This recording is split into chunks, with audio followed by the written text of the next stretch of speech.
Hi everybody, we're here with another one of our candidate interviews, and today we're speaking with challenger for Granite County Attorney, Republican Larry Henke. And Larry, thank you for being with us. You're welcome, Tim. Thanks for having us. So I have to tell you, I think you were sold out a little bit. I understand this is your office away from home. Well, see, it's the unofficial one. Yeah, I like home to be home, and this is my where everybody can find me in the mornings between about 7 and 8:30 having coffee. And so just so you know, we're in Sherry's Homestyle Bakery. Sherry has been very generous in letting us use the bakery today. Unfortunately, they were down a little ill today, but they still let us use the bakery. So to Sherry and Bill and their whole crew, thank you so much for letting us be in here today. So Larry, let's start with kind of your background, or maybe some folks who don't know who you are since you haven't been in the public eye around here. Okay. Well, I've been around Phillipsburg since about 1974. I'm a Montana native, was born in Great Falls, raised in Big Timber, and graduated from Anaconda Senior High School. I got my bachelor's degree from what was the University of Great Falls. It's now Providence University. My folks moved here. My dad was a veterinarian in each one of the cities that we lived in. And then they retired, my folks retired from Anaconda and moved over here.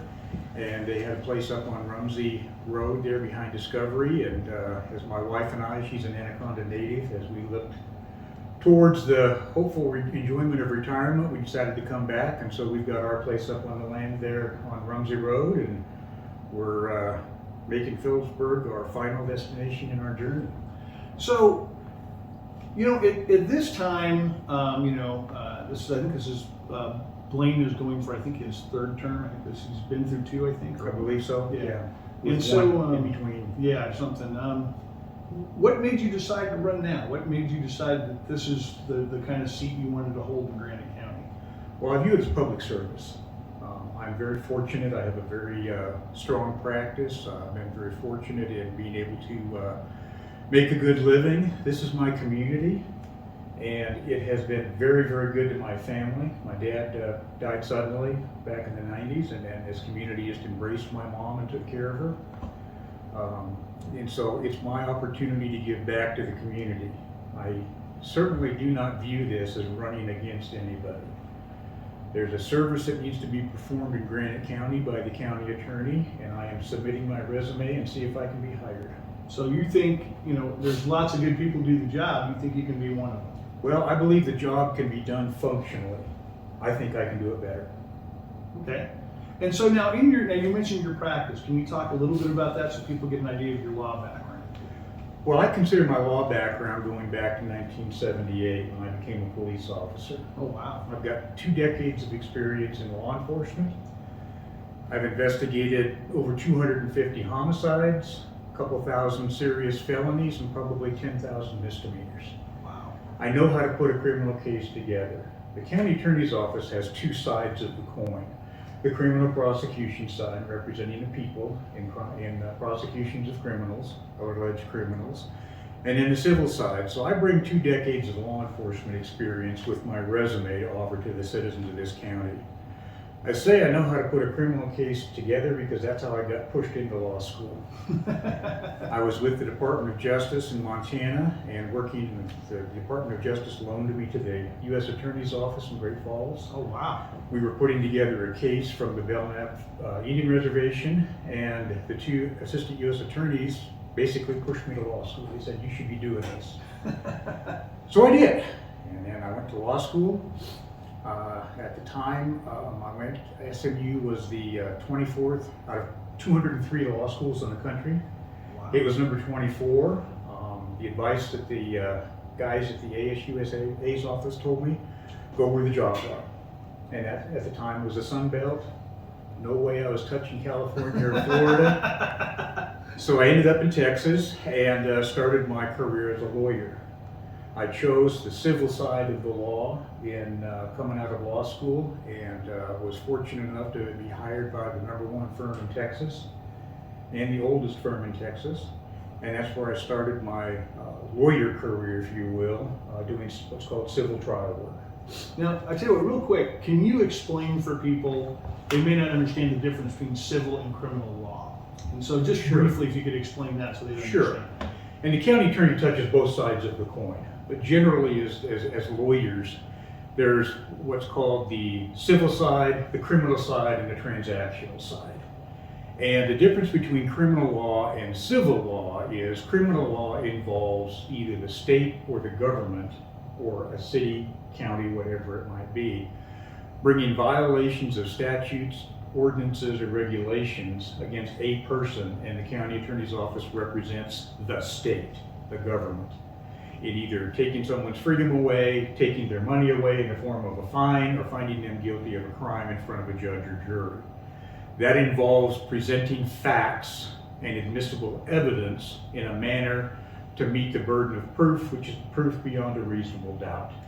If you look at the old scales of justice in The Blind Woman, Sure. you start out even. Proof beyond a reasonable doubt is never quantified by a number, but it's a pretty good tilt of the scale. On the civil side, that represents disputes between people or between companies. It can involve one side of the government, or in fact, I've had cases where I've represented one government against another government. In the case of I was representing France against Germany in a railroad dispute. Wow. But it's people against people with a dispute. It doesn't generally involve a violation of the law, but it involves an event where people disagree about what happened. Or it involves a contract where people disagree how that contract should be enforced or interpreted. So when that dispute happens, they need an umpire. That's the judge or the jury. And so as a civil lawyer, you take your client, apply the facts to the law with admissible evidence, and then advocate for your client's position. And if you prove by a preponderance of the evidence, which is the scales of justice, just going to tip your way just a little bit, that's the preponderance of the evidence, your client or your side of the dispute will prevail. It doesn't have to be that big tip Right. like the state against a person accused of a crime. And so it's a lot of resolution, the search for resolution is what I call it. I always tell people that come in, if it were easy, everybody could do it. And if your case was black and white, you wouldn't be talking to me. Because it's always a different interpretation. And so that's the difference between civil and criminal law primarily. And then the ultimate outcome is that you cannot get thrown in jail for a civil violation. The civil suit cannot take your freedom away from you. Right. You can take money away or material things, but it can't take. Money damages, make a decision, say you're right, you're wrong, but you cannot be thrown in jail for a civil dispute. There's no longer a debtor's prison. So now this position, you would then represent the county and advise the county. Is that correct? Correct.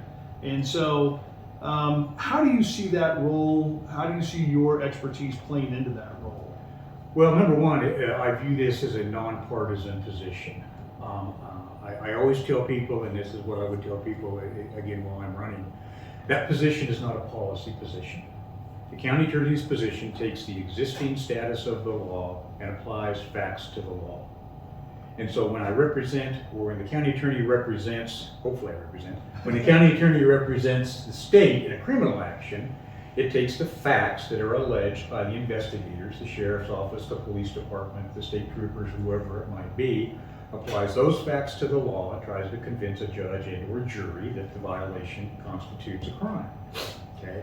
In representing the county on the non-criminal matters, I think you serve as an advisory role to the policymakers to say, here's the boundaries.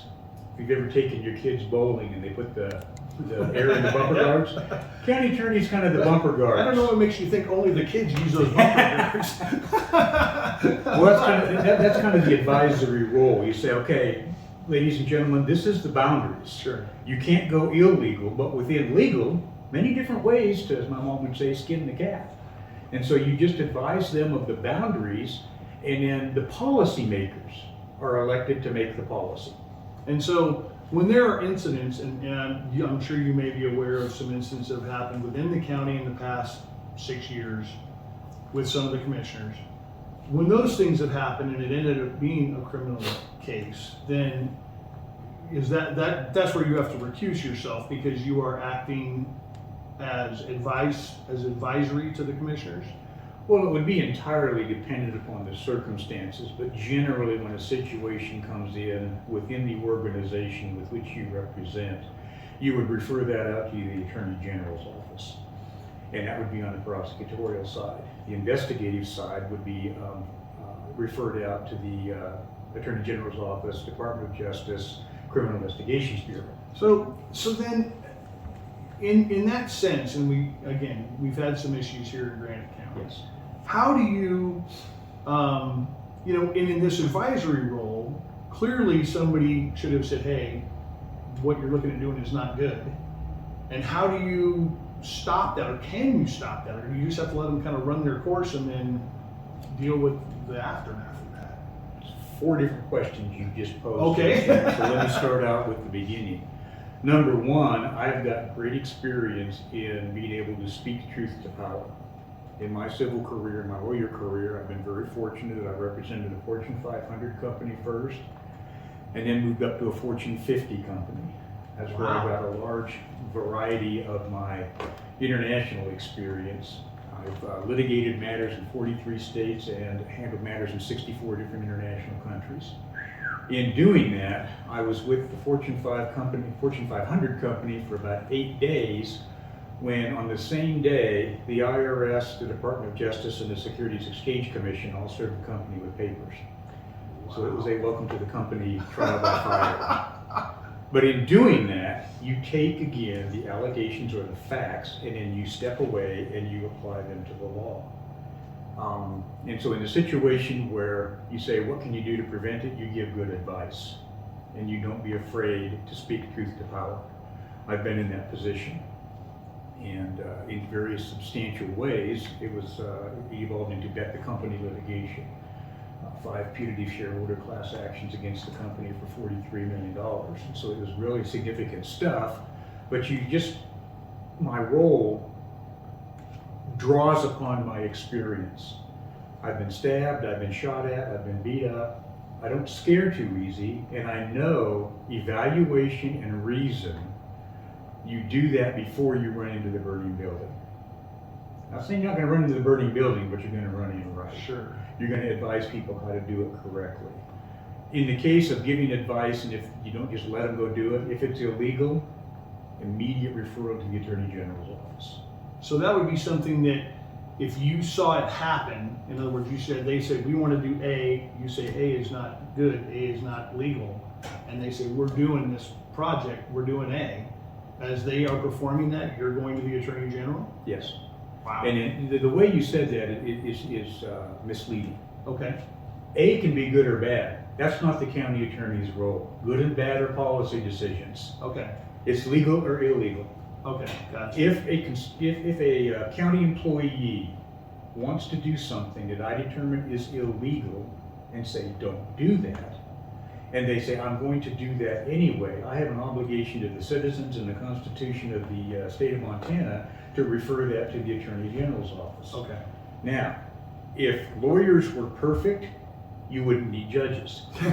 If judges were perfect, you wouldn't need courts of appeal. Yeah. So the interpretation that I would make to say doing B is illegal and you shouldn't do it, and they want to do B anyway, that's when I would kick it up to the Attorney General's office. They give what's And that's called, just based on your as best interpretation of the law as they say, we want to do these things, and by my interpretation, wow, this is not legal. correct, and then I would ask for an Attorney General's advisory opinion. Okay? 2 different things come out of that for the county. Number 1, if a county employee came to say, I want to do X, and I say, well, okay. I look at X and I think that's okay. I think that's within the bumpers on the bowling alley. And they go do it, and somebody else says, oh, that's illegal. That county employee can at least say, hey, I checked, Right. and they said it was okay. Gives them a layer of protection. Sure. The same level of protection would apply to the county attorney's role in advising the county employee, I think A is illegal, but let me kick it up to the Attorney General and get an advisory opinion. And when the Attorney General comes back and says, nah, I think A's okay, again, that's why lawyers are so great. You get 2 lawyers in the room, you get 3 opinions. One of them's going to take both sides.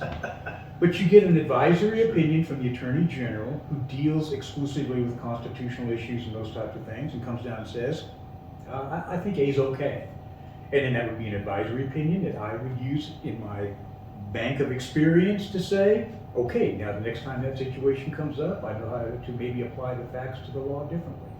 If the Attorney General advisory opinion comes back and says, well, of course that's illegal, then I was okay. I was smart enough to recognize it. Yeah. But it's an advice and counsel role. Okay. So another aspect of this that I know people have been somewhat frustrated in the county is, and I know, I've seen enough cases with Judge Dayton where somebody comes in, usually alcohol related, and he feels frustrated because he seems to feel like if I put these guys in this program, they're just going to get shuttled to this program and bing, bang, boom, they're out of the system and we really didn't do anything. Are there ways to help that from your perspective in the county attorneys where, because drunk driving seems to be rampant in people getting caught and then really getting slaps on the wrist, and it doesn't seem to change the behavior or change the attitude at all. Is that anything that can be affected from the Granite County Attorney's position? Well, of course, the county attorney plays a cog in the wheel. And again, that's where I think I bring something extra to the role. 2 decades in law enforcement and the last 7 at the Montana Highway Patrol, I've seen my share of those incidents. I've been before Judge Dayton as an officer. I think I was, maybe he was the attorney down there. But anyway, I've been in front of Judge Dayton. Judge Dayton is a good jurist. You always know where you stand with Judge Dayton. Yep. But again, Judge Dayton is a role player in the system. And so as the county attorney, you exercise what's called prosecutorial discretion. And I think that the prosecutorial discretion is exercised based somewhat on who you are. What do you bring to the table from your life's experiences? Okay. It's not a morality imputation position. You don't force people to think the way you think or anything like that. But I agree with you that there are times and places where prosecutorial discretion needs to be employed. Again, I left law enforcement for many reasons, one of which I was tired of seeing dead youngsters, innocent people killed, things like that. So yes, it most definitely plays a role.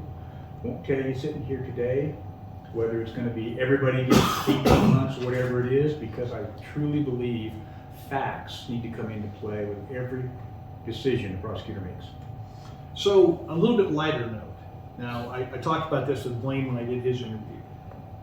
Just without names, what's the strangest thing you've ever run across in a courtroom? I mean, the one I related to Blaine was we had a gentleman who came in and was serving weekends to serve off his thing. And I've never seen a judge, and it was Dayton, take off his glasses, both hands go to his thing, he goes, now, tell me what you did. And evidently the guy had snuck a cell phone into his cell and then updated his Facebook profile from the cell, which the secretary sitting outside saw, which I thought was just hilarious. What's something strange you've seen in the courtroom? Well, there was a time when I was a baby lawyer, they would talk about this very famous trial lawyer. And he was famous for any number of reasons when he was younger, but as he got older, he was famous for falling asleep in court. And so he taught all the young lawyers that he was giving mentorship to, as he would fall asleep in court, when he would wake up, he'd immediately stand up and say objection. And then look around and try to figure out where he was at. So I saw him do that one time. I knew what he was doing, but it was the most inopportune time to make an objection. And everybody kind of looked around, and the judge just kind of looked at him and went, well, I think I'm going to overrule that. And then he would always tell the story about how back in the day you could smoke in the courtroom. Oh, yeah. So he would smoke in the courtroom, and when things would get boring and the other side had their witnesses on the witness stand, he took a paperclip and straightened it out, put it in his cigarette. And he just put his cigarette in the ashtray there on the edge of the table. And the jury would start watching the ash on his cigarette because it wasn't falling, and they wouldn't pay attention to the witness. No, that's horrible. Some of those little courtroom tricks are fun to see in the courtroom, but generally my experience has been courtrooms are very much revered places, Yeah. and the shenanigans, they occur outside those doors. So I know there are a number of things that I guess the attorney can be involved in as well. I know there's some other task forces and those kind of things. Can you kind of tell me what you know of those and what you kind of expect to be involved in? Or Well, I don't really know what to expect to be involved in because I haven't read the ground yet. If I were to be elected and granted this opportunity, I'd walk in, find out what are the pending cases. And then obviously the sheriff's department has a voice into what's going on in the county from the criminal side. The commissioners will obviously have questions from the civil and transactional side, either about things that are ongoing, things that are contemplated, or stuff that just comes up. Again, my experience with the Fortune 500 company was about 8 days old before the world fell apart. It took about 14 months to get your arms around that 800-pound gorilla. But in a community up here like this, I've litigated in Montana since I came back and worked around here, ranging from, I got cases and had cases in Havre, Cut Bank, Miles City, Billings, Bozeman, going south to Virginia City and Dillon, and Helena, Great Falls, Missoula, and Kalispell. So I've got cases going on and had cases in front of, I think, every judicial district because of the judicial transfers that happened. And then I've been in every federal district court as well. What you see is law enforcement does a lot of the task force work.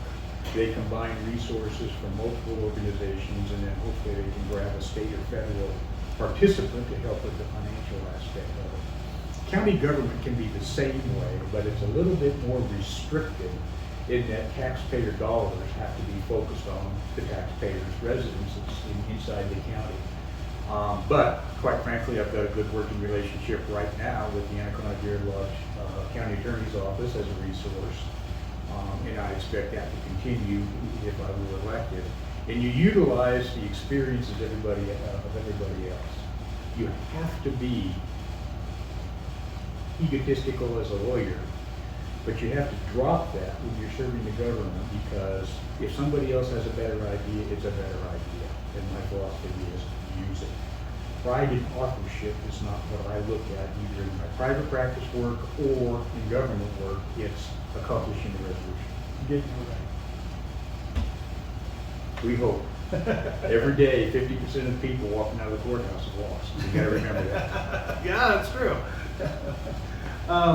So anything you want to tell the voters as we kind of wrap up here? What would you like to remind them as we head up, the ballots are going out the 13th, and the walk-in primary is the 7th of June. So what do you want them to know between now and then? Well, again, I view this as a job application. I'm not a policy maker. I'm not bringing either Republican, Democrat, Independent, Libertarian ideals to the office. It's a very non-political position. So I view this as a job application. Here's my resume. I'm a Montana native. I went out of state to go to law school. I'm very lucky to get into the top 25 law school. I graduated number 7 out of 253, graduated magna cum laude, and I got the experience to go out and learn how to be a lawyer. Lawyers are not like doctors. Doctors graduate medical school, and every one of them, number 1 or number 100, has to go be an intern. Then they have to have 2 years of residency, and then they go on to their fellowships for their specialties. In those first 3 years, doctor has another doctor standing behind them, watching them, teaching them, showing them things. The law isn't like that. Law school graduate who passes the bar last on the bar gets to hang a shingle outside his or her office that says attorney at law. I don't have that experience. I was very lucky to come out of law school, highly placed. I was on Law Review, which is an academic and merit-based organization that you join. And I was asked by the Dean's office to join the Order of Barristers. 10 per year get asked to join that organization within law school. So So I was very fortunate at law school. I came out and went to the #1 law firm in Texas. They call them tall building floors. We had 8 floors from 33 to 40 down there. But in doing that, I kind of had my medical school internship. Started out with little cases of insurance defense, and by my first year, I had my first trial. And then you got kind of moved, your offices got moved to the bigger offices closer to the corner partners.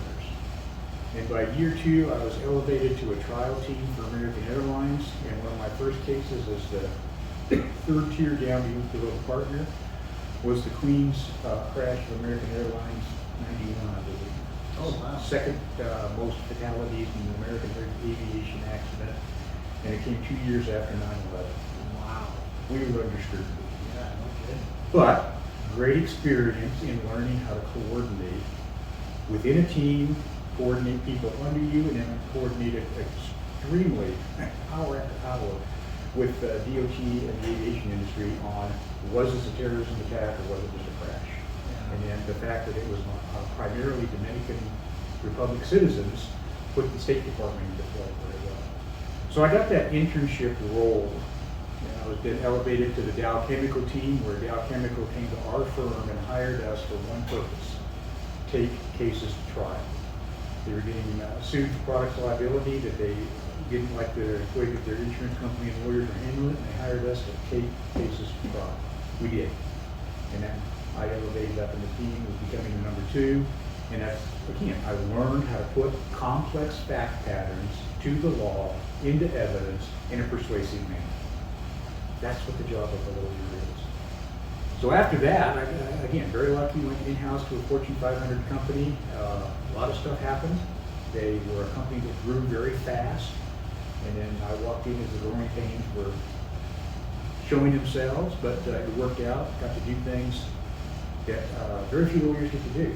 Travel internationally, litigate internationally. Then I went up to Assistant General Counsel for Ingersoll Rand, trade and air conditioning, it was bought by Ingersoll Rand. And then learn a great deal about the domestic U.S. markets and how to interact with local governments. What do you need to do to build a warehouse in Louisville, Kentucky? By golly, I learned that. And I learned how to do it. I learned how to interact with these governments. I learned what needed to be done. Always looking towards the resolution. And then again, I came back to Montana, and I've been very lucky in my private practice. Montana Standard has picked up 2 or 3 of my cases and wrote articles about them. I've been called by the Helena Independent on a case and put an article in. The Missoulian did the same thing, and a couple 3 TV interviews. So I'm very lucky to represent people that need help, and I'm happy to do it. The most recent class action is for disabled and retired veterans. They've been what I think is a raw deal, and they need somebody to help. I represent women who've been sexually harassed in the workplace. These people need help, and I'm there. It kind of dovetails into my law enforcement experience. So with that, I bring to you that experience. I bring to you that skill set as the citizens. I'd be honored to be able to represent the citizens in this county role, and I think I can do it better than the other candidates. All right.